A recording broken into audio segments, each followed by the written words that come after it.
Please give a very warm welcome to Governor Scott Walker of Wisconsin.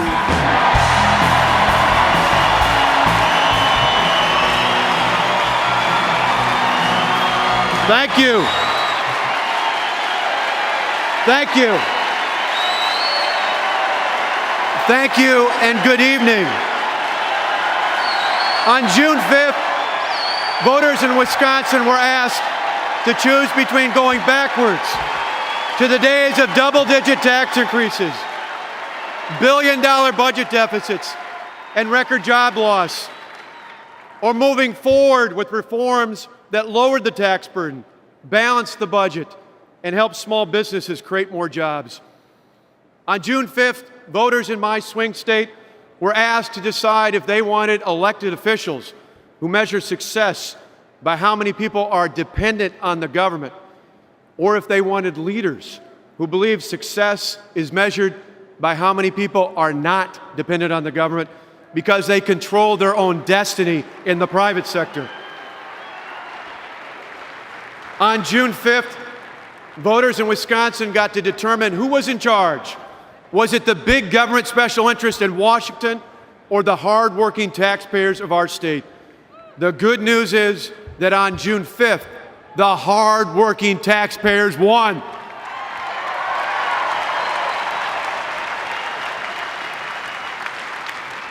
Just ask Sandy Breath why that's important. When the economy took a dive a few years ago, she took a pay cut. Not long after that, she lost her job. Today, however, she's working at G3 Industries in Mosinee, Wisconsin. In fact, she just received a promotion. G3 is one of those companies that added jobs during the past year and now has plans to add even more. The owner told me that he's creating additional jobs in Wisconsin because he likes the way we're moving our state forward, and he's even more committed since the last election. Without our positive changes, he told me he would not have had the confidence to grow business in Wisconsin. Improving the business climate is not only good for small business owners, it's good for people like Sandy and her family. We need more stories like hers in America because the last couple of years have been, well, pretty tough. Like many places across the country, Wisconsin lost more than 100,000 jobs from 2008 to 2010. Unemployment during that time topped out at over 9%. But because of our reforms, Wisconsin has added thousands of new jobs, and our unemployment rate is down from when I first took office. Equally as important, we improved the economic climate for job creators. Today, 94% of our employers believe Wisconsin is headed in the right direction.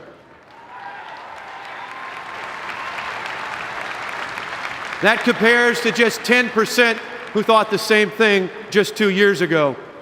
Elections have consequences. As was the case in Wisconsin 2 years ago, too many Americans think our country is headed in the wrong direction. But Mitt Romney understands, like I understand, that people, not governments, create jobs.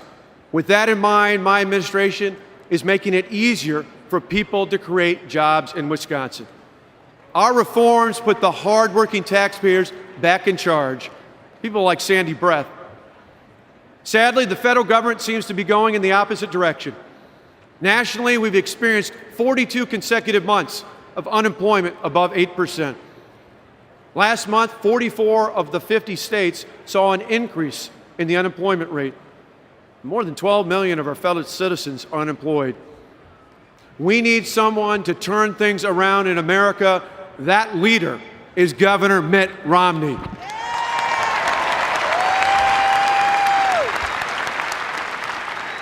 Mitt Romney turned businesses around in the private sector. He saved the Winter Olympics, and he balanced state budgets without raising taxes in a way that helped the private sector create more jobs. Then, with the announcement of Paul Ryan as his running mate, Governor Romney not only showed that he has the experience and the skill to become president, he showed he has the courage and the passion to be an exceptional president.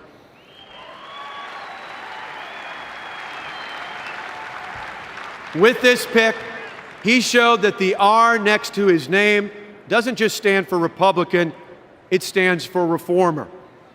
Now more than ever, we need reformers, leaders who think more about the next generation than just the next election. That's what you get.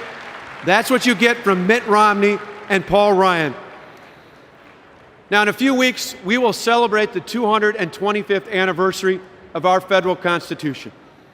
Moments like that remind us that what makes America so great, what makes us exceptional, is that throughout our history, in moments of crisis, be they economic or fiscal, military or spiritual, what makes America amazing has been that there have always been men and women of courage who think more about the future of their children and their grandchildren than they did about their own political careers.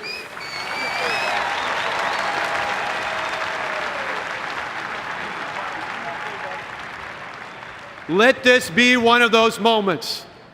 Let this be our time in history so that someday we can tell our children and our grandchildren that we were there, that we changed the course of history for the better. Let us tell them that we helped elect Mitt Romney and Paul Ryan to save America. Thank you.